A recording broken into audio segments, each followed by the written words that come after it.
Good morning, everybody. Today's speaker is Professor Markus Schwerzmann, all the way from Bern in Switzerland.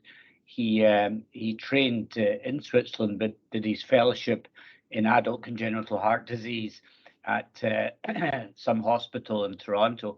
That's not important. He then went back to Switzerland and has led the program, developed the program there in Bern, and led the program in Bern ever since. He's also the co-director of the pulmonary artery hypertension clinic in Bern as well. He's a very accomplished clinical researcher with many publications to date, and he's just finished, I believe, the first randomized clinical trial looking at the failing right ventricle, and he's presenting the results of that at late breakers clinical trials at ESC in August. He knows the results, but he won't tell me the results, so please somebody get the results out of him. He's been a board member of the ESC working group for grown-up congenital heart disease for 8 years, and was one of the co-authors of the 2020 ESC guidelines on adult congenital heart disease. So a very accomplished clinician scientist, and we're just thrilled to have him speak to us today about ACHD. Okay, thank you very much for this kind introduction, and thank you very much for the opportunity to be here in Ottawa. It's my first time here in Ottawa, and I must say I'm really impressed by not by the weather, but by the Ottawa Heart Institute I had the pleasure to see yesterday. Well, my title, Born to be Alive, doesn't say much, but it's actually it goes back to a state-of-the-art review paper published from Carol Warnes in Czech 2005, where she summarized at that point in time the current understanding of adult congenital heart disease, and she asked the questions: are these patients born to be bad?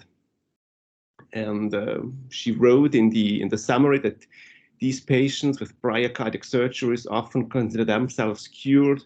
Also, they face lifetime problems, including arrhythmias, ventricular dysfunction, and one or more reoperations. And given all these complications they are prone to, she really asks, are these patients born to be bad? And my question to this would actually be a song published, a song from Patrick Hernandez from 1979, which he entitled Born to be Alive. And this song was really a huge success in Europe, in Germany, in Austria, and Switzerland, but also in the UK. And unfortunately, the video doesn't play, so you cannot enjoy it plays, but I'm not sure if you hear the sound. Well, it doesn't matter, but it's really a fantastic song, and once you have the time to download it on YouTube, just do it. Well, what I actually would like to do in the next 35-40 minutes is to give you an overview of how the care perspective for ACHD patients have evolved over the past 15 years, but also where we still have major gaps in therapy and diagnosis. And I think the care perspective development can best be depicted by looking at the ESC ACHD guidelines, which were published, the last one in 2020 and the previous ones in 2010. So I will show you what has actually changed in the guidelines between 2010 and 2020. And I will focus on a couple of concepts, like how the ACHD population has changed, but also about how we approach fellow patients with respect to arrhythmias, and also mastered patients with respect to arrhythmias. So I picked a couple of topics because I cannot, of course, discuss all the topics that have changed, but I think by choosing these representative topics, maybe I can give you a hint on how the care of these patients has evolved over the past year. Let's first talk about the ACHD population. And this is a statistic published this year from the US Heart and Stroke in circulation, and it shows you actually in the figure here the trends in age-adjusted death rates due to congenital heart disease, starting in 1999, going up to 2019. And what you can actually see that there was a steady decline in mortality for males and females until around 2010. And from this point in time, the death rates has been more or less stable, meaning that ACHD, or in general congenital heart disease, the surgeons, the interventionalists have improved mortality to a certain point, where from 2010 on, I think we just have reached a low level of mortality we cannot top anymore. So the mortality in ACHD has remained stable over the past years. Also, as you can see, the prevalence of congenital heart disease is still in the range of about 1% per life born, and this number has also been quite stable over the past 20 to 30 years. So despite the advantages we have seen in fetal diagnoses, we still have a steady prevalence of about 1% per year. And roughly 1/4 of these children will require invasive treatments in the first year of life. Risk factors for congenital heart disease are low socioeconomic status, maternal smoking and drinking, obesity, diabetes, and as you know, some infections like rubella, which provoke pulmonary stenosis. If we take another look at the death rates, and this is now a publication from Belgium, already more or less 10 years ago, looking at the survival rates from birth to 18 years for different populations born at different times, you can see that for children born in 1990 to 2022, roughly 90% of these children will survive to adult age. And also this number hasn't changed over the past years. Still now, we give parents an estimate that the survival chances of their child with congenital heart disease to adult age will be in the range of 90%. So taking together a constant prevalence of congenital heart disease and an improved survival until 2010, what we see now is nicely depicted in this population study from Quebec. What we see now is that the numbers of children with congenital heart disease over the past years remain quite steady, but the numbers of adults are increasing, and especially also for patients with severe congenital defects, the number of patients are increasing. Also, the number in children, let's say the ones with the hypoplastic left ventricle and the ones with very complex disease, they still have a little bit of improved survival. But what we see as primary thing is that the number of complex lesions has increased over the past years. So what does this mean for the ACHD population? It means that it will first grow in size, but on the other hand, it will also grow in age. And the number of patients with ACHD aged over 60 years will steadily increase from an estimated prevalence of 0.5% in 2000 to a now estimated prevalence of about 10% in 2030. If we look at the survival of current ACHD cohorts, then I think this paper from Australia, published 2018 in Heart, I guess nicely depicts contemporary survival curves for ACHD patients. And it really shows that survival is dependent on the complexity of the defect. You have here in blue the patients with complex defects, you have in green the patients with moderate complex defects, and you have in red the patients with simple defects. And look, if you look, let's say, at more or less retirement age in Europe, then you see about 90% of patients with simple defects will reach retirement age, whereas this number declines to roughly 80% for patients with moderate defects and roughly, let's say, 30 to 40% for patients with complex defects. So survival for complex patients is still heavily impaired. And if you look at if you look how these patients die, then you will see there's a major difference between the complexity cohorts with respect to heart failure. The more complex the defect, the more likely these patients will die of heart failure, and also for sudden cardiac arrest. The more complex this defect, the more likely these patients will suffer sudden cardiac arrest. But sudden cardiac arrest and heart failure are both very frequent. And as we see over time, I think the proportion of patients dying from heart failure will increase, whereas the proportion of patients with sudden cardiac arrest will decrease. Interestingly, for patients with simple defects, I think the primary mortality primer will not be CHD anymore, but just aging and diseases coming up with age, like malignancy. Another impressive graphic on the survival of ACHD patients was published 2015 by Gerhard Diller, summarizing the experience in the Brompton cohort. And he also depicted mortality for simple, moderate, and complex lesions, but he showed if patients died for cardiac reasons or for non-cardiac reasons. And as you can see, the more complex the defect gets, the more likely these patients are dying from cardiac reasons, and also the earlier these. And I think this graphic for me is still quite impressive because it shows the expected 5-year risks of death for certain ACHD lesions compared to age-adjusted people from the general population. This graphic reads as follows. If you are an ASD patient, aged 40, your 5-year risk of death is comparable to the risk of, let's say, 42-year-old man from the general population. However, if you are a 40-year-old ACHD patient with systemic right ventricle, your 5-year risk of death is comparable to the death rates of a 60-year-old people from England.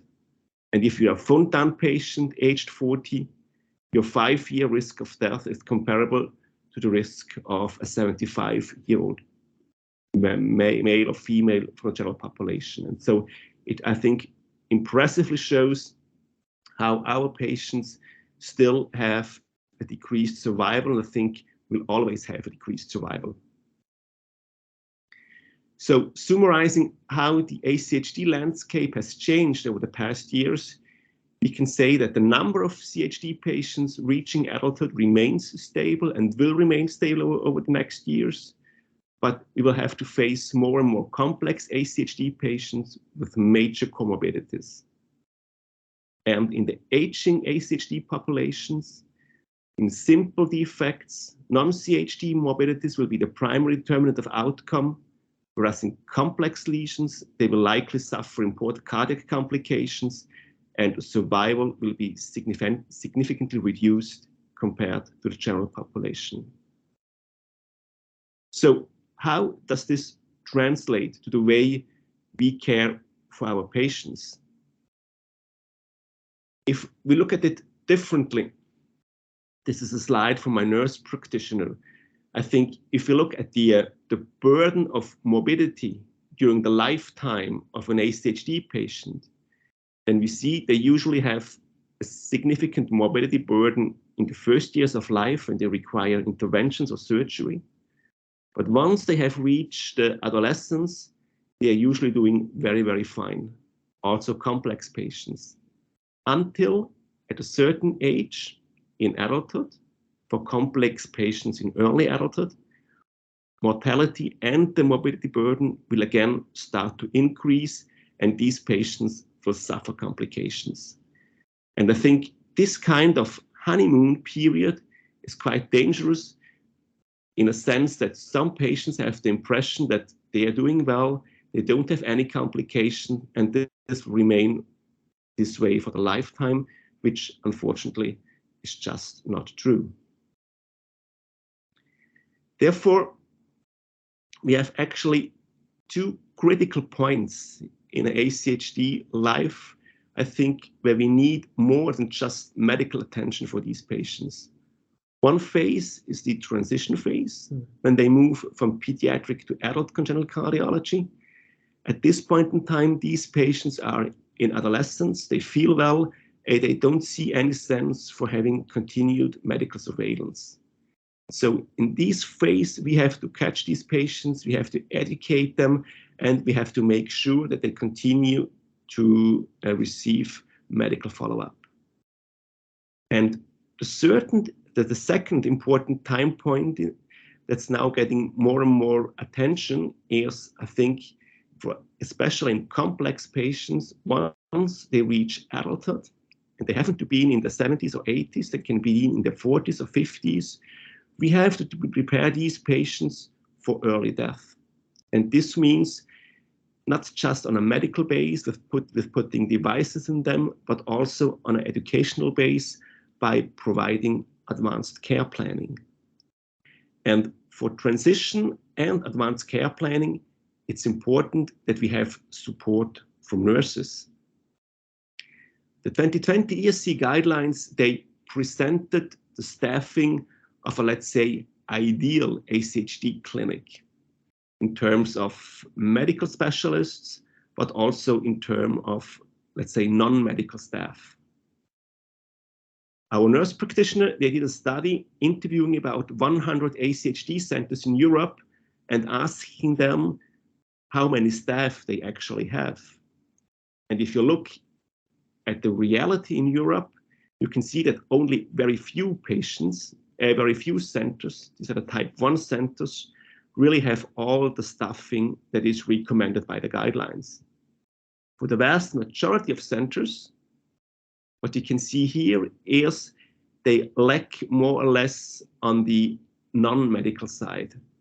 And if I make it in yellow, I think all the centers in yellow are the centers that don't have the non-medical staff that is actually suggested by the guidelines to cope with the manifold ACHD problems. So I think staffing in Europe is still a major issue. But nevertheless, as we have seen from a Canadian study, but also now from a German study, it's still important that these patients are followed in specialized centers, because specialized care saves life also in ACHD patients. And this has been nicely shown by Ariane Morelli, studying the Quebec population and showing how mortality has decreased after publication of ACHD-specific guidelines in Canada, and after these guidelines have been put into reality with more and more ACHD patients referred to ACHD centers. And on a similar way, for Germany, Gerhard Diller could show that ACHD patients receiving cardiology follow-up have a lower mortality and a lower risk of mortality than patients just followed by the general practitioner. But the sad reality, especially for Germany, but also for other countries in Europe, is that still half of all ACHD patients do not receive the kind of care they really need. And in this study, it was not care by ACHD centers, but just care by cardiologists. So it's really a pity that so many patients do not still receive the kind of care they actually need. So to summarize what I have said in the past 10-15 minutes, the changing ACHD landscape. So in young ACHD patients, the focus of our efforts is not mortality anymore, because I think it cannot be further optimized, but we have to minimize morbidity and improve quality of life by education, education, and education. And in the elderly patient, we have to focus our efforts on avoiding cardiac complication, minimizing age-related comorbidities, and prepare these patients with means like ACP for premature death. And I think what's getting more and more important is that staffing of ACHD centers has to include nurses, but also psychologists and other non-medical staff to, I guess, reach out for all the demands these patients have.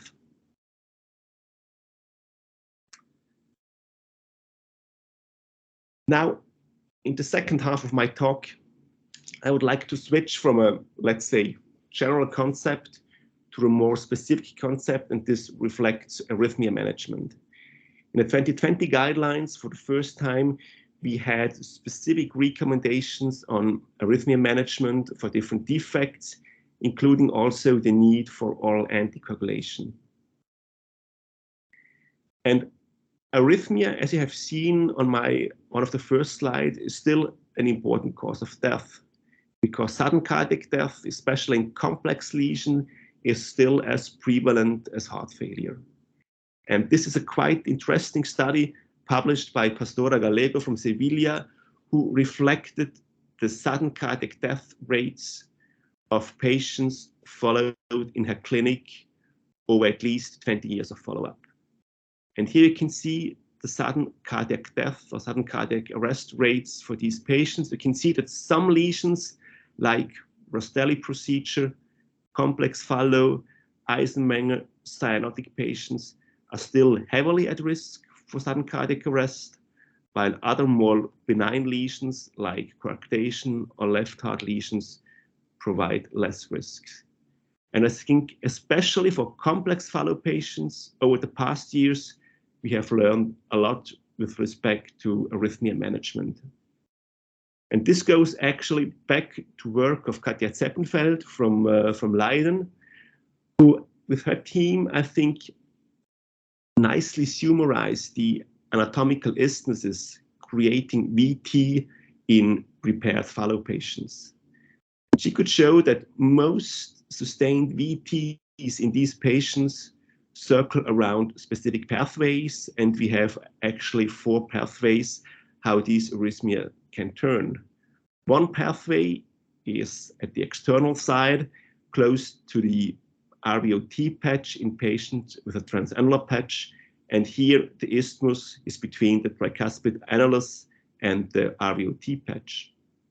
In patients without transannular patch, but with the RV incision, we have again this isthmus between the incision and the tricuspid annulus, but we have also an isthmus between the incision and the pulmonic valve. And if we look inside the right ventricle on the VSD patch, here we have again 2 potential isthmuses, one between the patch and the tricuspid annulus, and one between the patch and the pulmonary valve.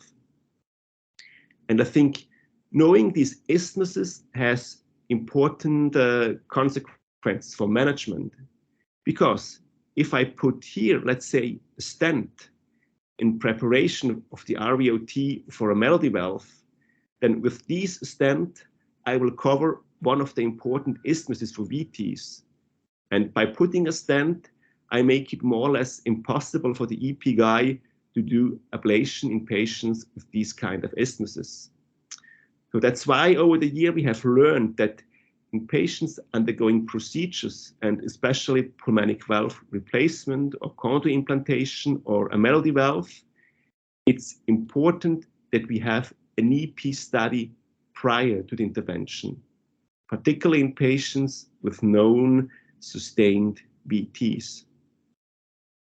Once we have identified the isthmus and once we do ablation, then I think we are even in the sense where I can question if these patients still do need an ICD or if ablation is sufficient to prevent them from some cardiac arrest. And in the new guidelines, we say that the ones with preserved biventricular function, I think ablation alone may be an alternative to ICD implantations.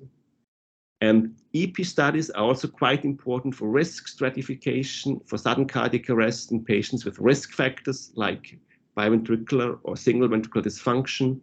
As I said, non-sustained VT, Q restoration of more than 180 milliseconds, or extensive scarring on the CMRI. So I think in this respect, arrhythmia management has heavily improved over the years. Another lesion, I think, where we have learned a lot in the past 10 years are patients having a systemic right ventricle in the setting of transposition and an atrial baffle procedure, be it a mustard or a Senning patients. In these patients, the hypothesis labeled myocardial ischemia hypothesis, here nicely summarized by Paul Carey, 2017, says that in these patients, supraventricular tachycardia leading to rapid ventricular rates can degenerate in ventricular tachycardia and ventricular fibrillation. And therefore, in these patients, also SVT shouldn't be just accepted, but should be aggressively treated in a sense that by this way, we can try and reduce the risk of sudden cardiac arrest. And this hypothesis was already presented by James Somerville about 40, 50 years ago, but it has gained now more and more interest. And I think aggressive ablation of SVTs in buffer patients is nowadays really justified.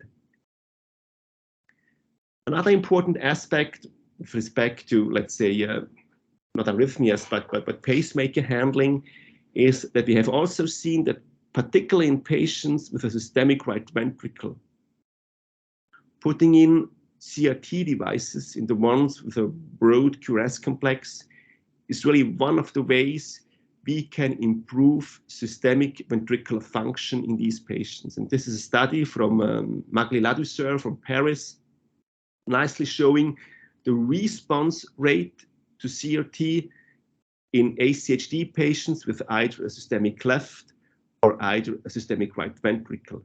And you can see the response rate to CRT in patients with a systemic right ventricle, so being a CCTGA or patients with an atrial buffer procedure, has the same or even a better response rate than we have for a systemic left ventricle. And this is quite important because managing heart failure in right ventricle, in a systemic right ventricle, is still a major challenge today, as you will see on one of my upcoming slides. So, arrhythmia management. As I said, atrial tachycardias are the most common rhythm disturbance in ACHD and are characterized by a transition from intra-atrial reentrant tachycardia to AFib over the lifetime of these individuals. And as we have seen, ventricular tachycardia and sudden cardiac arrest is still frequent in these patients, and in some lesions can occur up to 100 times more frequently than we see in acquired heart disease. And for tough patients, ventricular ablation strategies are now important for their management, especially prior to valve replacement. And cardiac resynchronization therapy is important for selected ACHD patients with heart failure, and particularly for patients with a systemic right ventricle.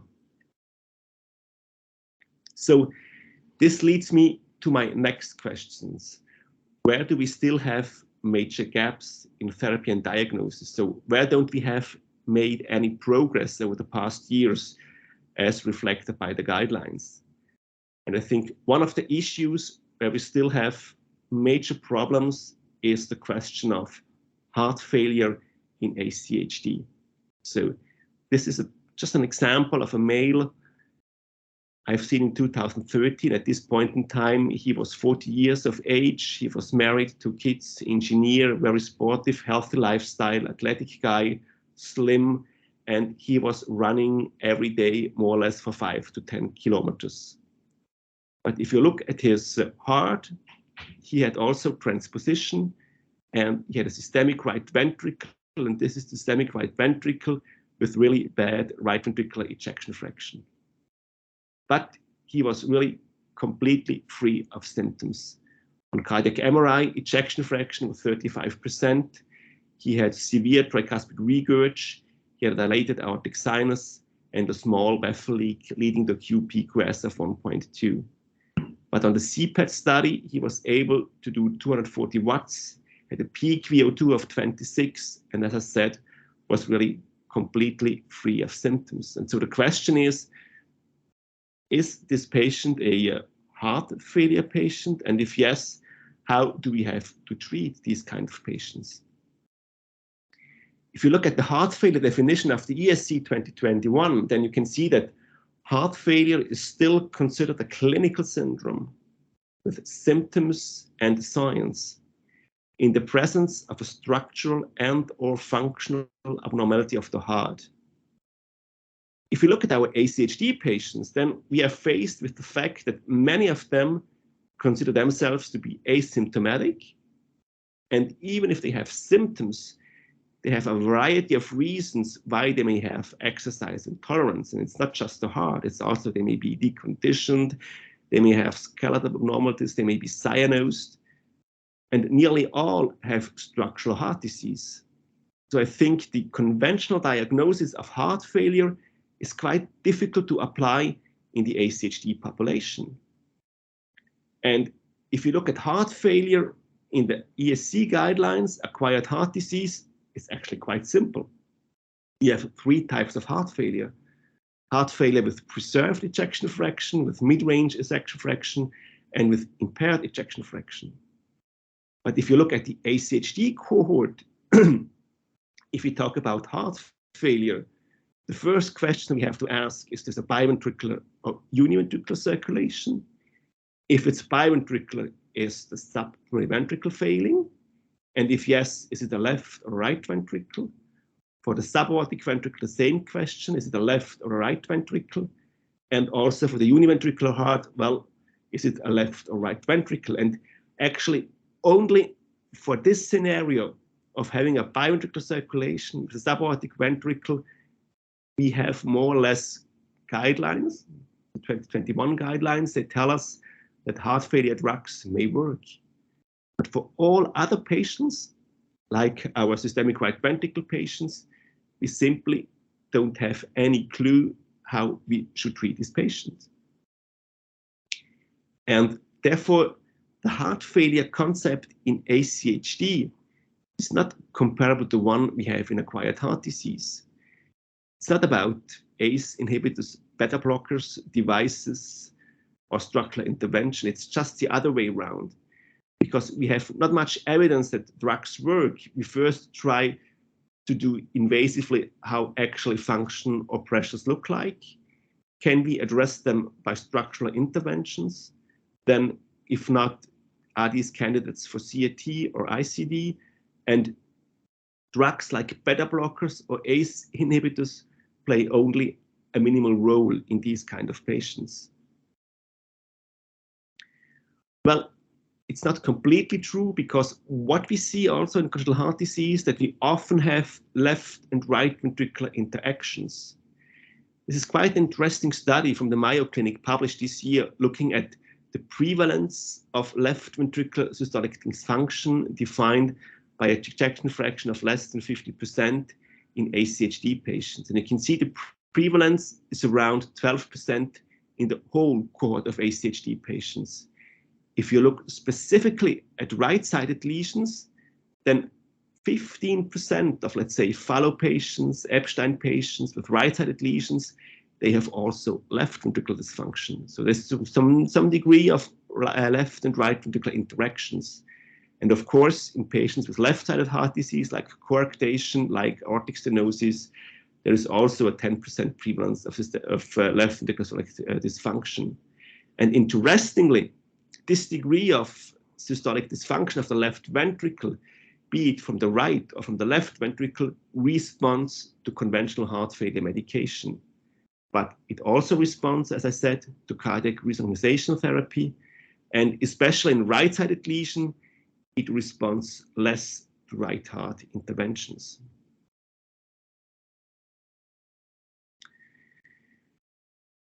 So, as I said, that heart failure drugs do not work for a complex lesion for systemic right ventricle. I think this was nicely summarized in the AHA ACC ACHD guidelines 2019. They did a nice study pooling all results together, and they showed that neither beta blockers nor ACE inhibitors nor aldactone really has some degree, some effect on systemic right ventricular function. And also newer drugs like Sacubitril, Valsartan, as you can see in this small cohort study, doesn't have any significant effect on ventricular function in complex ACHD patients. So we are really, I guess, stuck with the fact that we know that these patients develop heart failure, but we don't know how we can help them. And I guess one of the reasons why the right ventricle doesn't respond to heart failure medication is due to his origin on an embryological base. And if you look at the origin of a right ventricular myocyte and a left ventricular myocyte, you can see that they stem from different heart fields during embryological development. And this means that genetic programming of right myocyte is quite different from a left ventricular myocyte. And this, I guess, may be one of the reasons why a right ventricular myocyte doesn't respond to conventional heart failure medication. But in addition, as you can see, the myocardial structure, the myofibers, are also quite different in a right ventricle compared to a left ventricle. In a normal right ventricle, much of its contraction is longitudinal, whereas in the left ventricle, we have this contraction on a circumferential base, creating pressure and therefore making it a high pressure ventricle. So we said, well, if we want to improve the fate of these patients, we have to think outside the box. And that's why we performed this randomized controlled clinical trial Dr. Burney mentioned initially. It's called the SURF trial. And we randomized patients with a systemic right ventricle aged 18 years or more to tadalafil, 20 milligrams, or placebo. And it was a randomized, double-blinded clinical trial. We followed these patients over 3 years. We received funding from the Swiss Heart Foundation, received 2 million Swiss francs, and this was the money we needed to pay for the study medication, for the placebo, for all the exams we did, and to follow these patients over 3 years. And the concept was that prior to randomization, we did a baseline study consisting of MRI or CT in ones not able to undergo an MRI, a CP study, blood work, including neurohormones, and a quality of life questionnaire. And these exams had been repeated after 1 year of follow-up and at study end at 3 years of follow-up. And our main question was, does tadalafil has an effect on right ventricular function in terms to right ventricular systolic volume over 3 years? And we have chosen tadalafil because we know from patients with pulmonary hypertension that tadalafil not only has an effect on lowering pulmonary vascular resistance, but it has also an effect on how the right myocyte handles calcium. And thereby we hope that this might be one way how we can improve contractility in these patients. As Dr. Burney said, well, the results of this study will hopefully soon be published, soon be presented at the ESC in August this year. So to end, I think heart failure in ACHD is still one of the major challenges we have to face. We actually don't have a good answer to this problem. And the burden of heart failure in ACHD will continue to grow as these patients will age and will remain an important complication with high morbidity and mortality. And risk stratification, prognostication, but also therapy for ACHD patients with heart failure is challenging for many reasons, including, but not limited, to the significant heterogeneity of the defects and the ACHD population. And conventional heart failure therapy for failing systemic right ventricle or a univentricular heart seem not to work, and for these patients, we need further research to improve the outcome. So thank you very much for your attention, and I would like to end my presentation with 2 slides. One slide representing Switzerland, one slide representing Canada, and as you can see, both countries are beautiful, and I guess there's no major difference between Switzerland and Canada, just the temperatures, they're a little bit nicer in Switzerland than they are here in Canada. But thanks a lot for your attention. Thank you.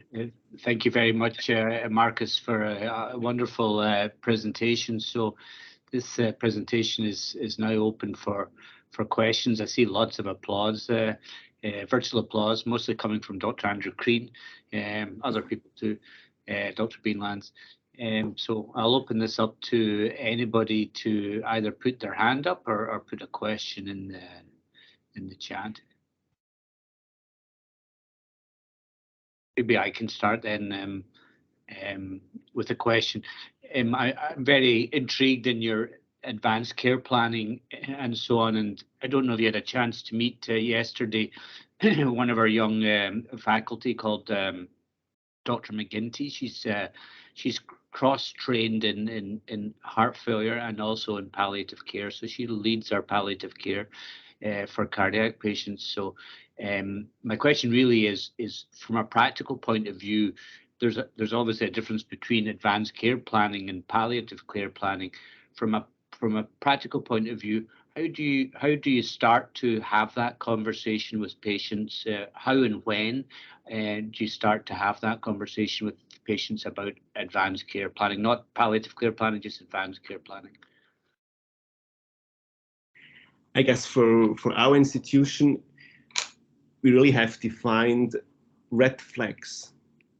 And red flags also include just epidemiological data. So if I see a full-time patient, even if he's doing well, but he has 45 years of age, or let's say even 50 years of age, then I know that his survival prospect will be significantly reduced. And in these patients, we usually ask first the question if they have ever thought about their future perspectives and if they would like to know more about how we think that the future from a cardiac perspective might look like. And we just offer them to talk about future health perspectives. And if they say yes, then let them come back for a second talk. And then more specifically, we talk about life expectancy, what we can know, and we talk about what kind of problems they may arise in the future. And this is actually the first way how we approach this issue. And the sicker the patients are, the more we get specific in terms that we have to fill out advanced care directives, we have to think about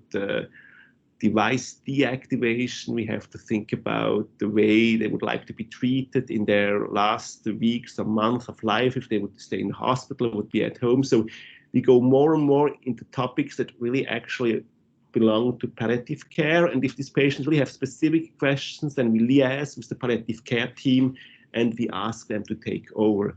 But we usually make the first step in our clinic and we do some general talks and then we go further on to palliative care. And what we also do with these patients, we tell them, we do this with every patient in the same situation. So it's not that we think, well, you may die soon, and we don't want to create fear, but we try to normalize. And by normalizing these kind of talks, we reassure patients that it's one thing that just happens to ACHD patients, and they are less afraid. And what we have also learned is that actually patients are not afraid of these kinds of talk, and they do not see this as kind of mistrust to us. In contrast, I think this usually strengthens quite importantly the patient-doctor bond. And patients are really quite happy that their doctor by themselves addresses this topic without having them to ask us. So I think it's really a complicated but also quite rewarding topic. Yes. So I see Peter Liu has got his hand up. I understand you worked with Dr. Liu in that small hospital in Toronto many years ago. Yes, absolutely. Yeah, Markus, it's just fantastic talk, and just like the old days when we were doing a congenital clinic together. Yeah, I want to make a comment and then ask you about maybe kind of approaches in terms of like more personalized therapies. So in the early days, congenital heart disease, I think, was looked after in work with Gary Webb in terms of the hub spoke model, right? So you have really specialized center being able to provide the sophisticated multidisciplinary care that you so elegantly described. And I think that's kind of the model that the heart failure now uses. But the nice thing is that when you actually have that kind of model very well laid out, the government, provided the specialized funding.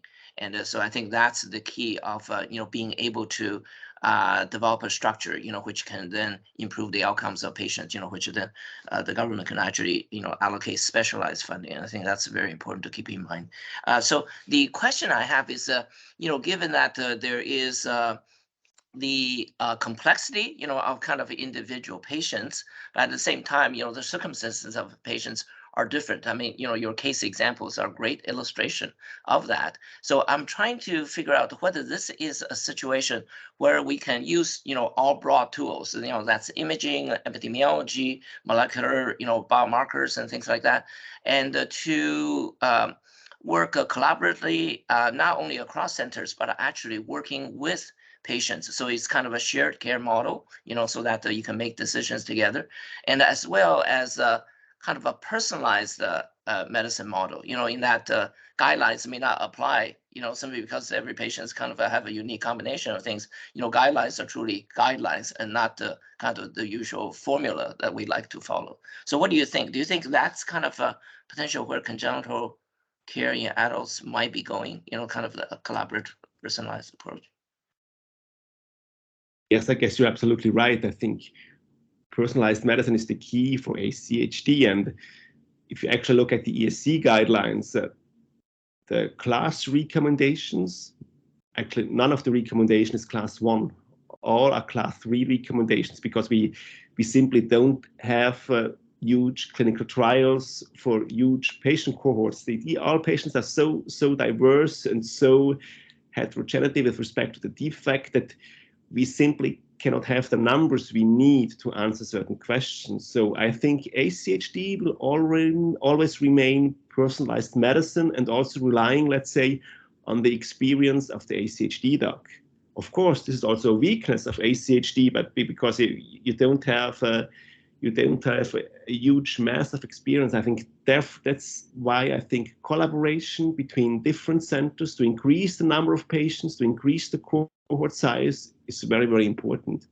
And I think another aspect is getting now more and more attention is how can, let's say, artificial intelligence help us to depict certain markers of disease that maybe even by experience do not pop up, and thereby maybe improve the prognostication and the outcome of these patients. I think personalized medicine, but also I think new approaches like artificial intelligence might be one of the way we can go forward to improve the outcome of these patients. We have a couple of questions in the chat, but before that, there's a question from Dr. Beauchesne.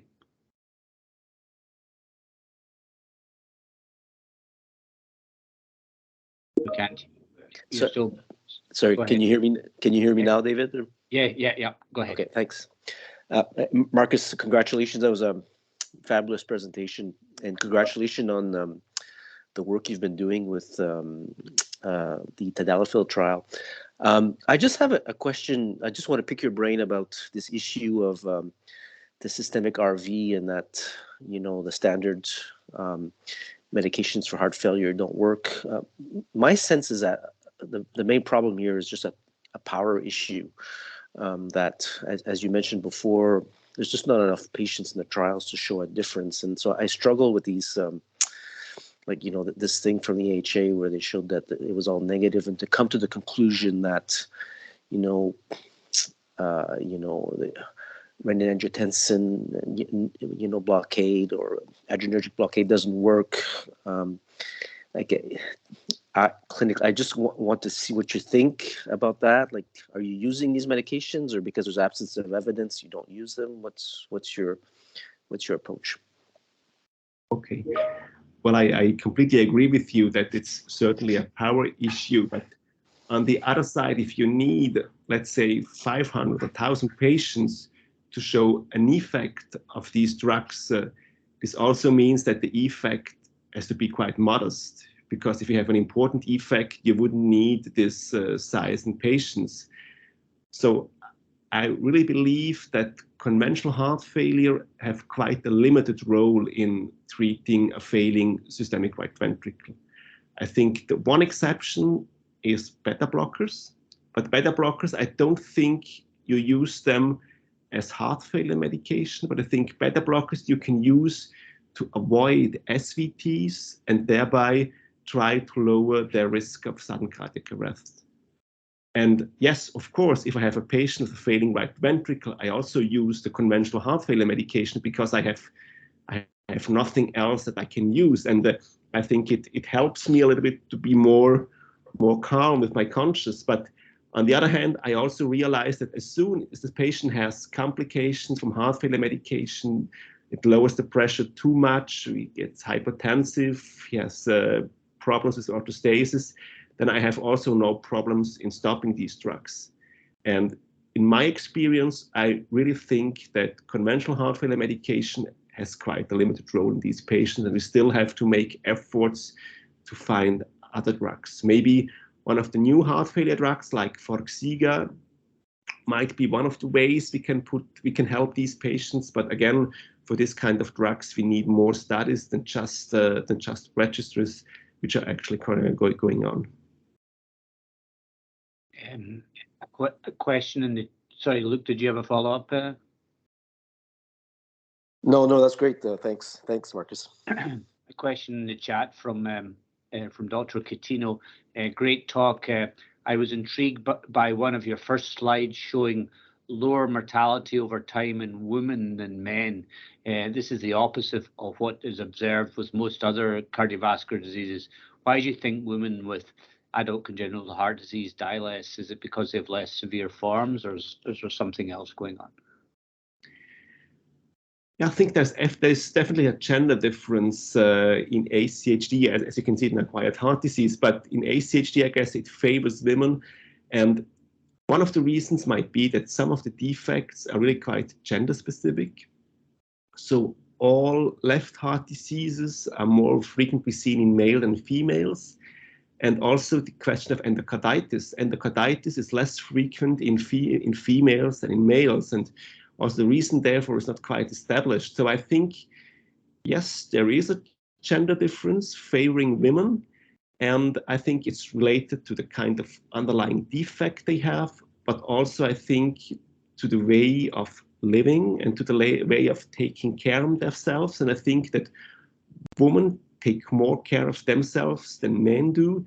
And in ACHD, this may really translate to a better outcome. So I think this may be one of the explanations why you have a gender difference in mortality in ACHD. Dr. Nair, you have a question?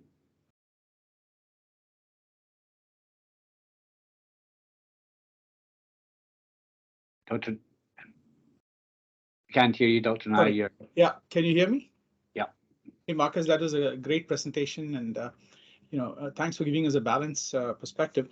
But in a follow-up to Luke's question, ultimately, I have two additional questions. One is clearly because of the smaller sample sizes, we need multi-center collaboration and large trials where you get patients from all over the world, and probably that's important to do these trials. And number two is, we know that the systemic right ventricle is not fashioned or prepared to handle systemic pressures. So it is failing from the moment we palliate or reconstruct the heart to put that ventricle under the aorta. So should we be starting these medications quite early on, even before pulmonary arterial hypertension sets in?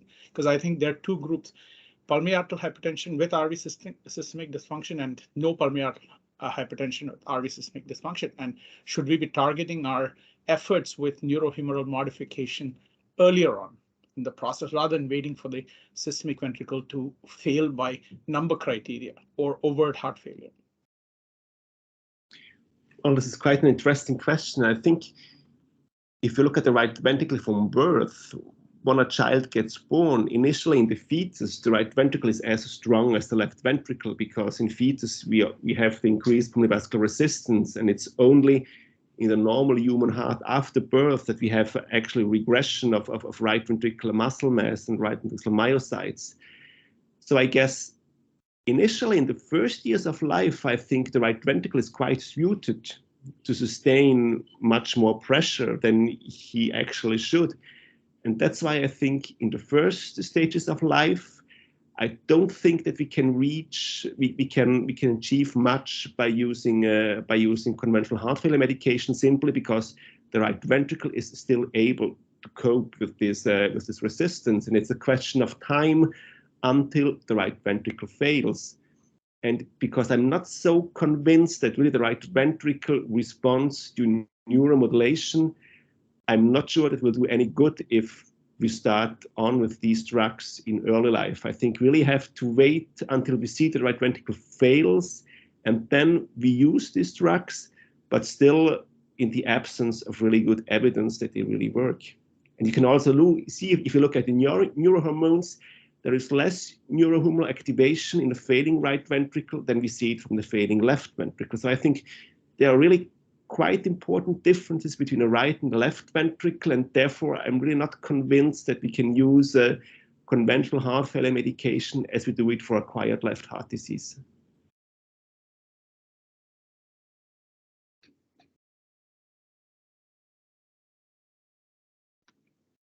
Okay, I think if there's no more questions, I don't see any more questions in the chat, and I don't see any more hands up.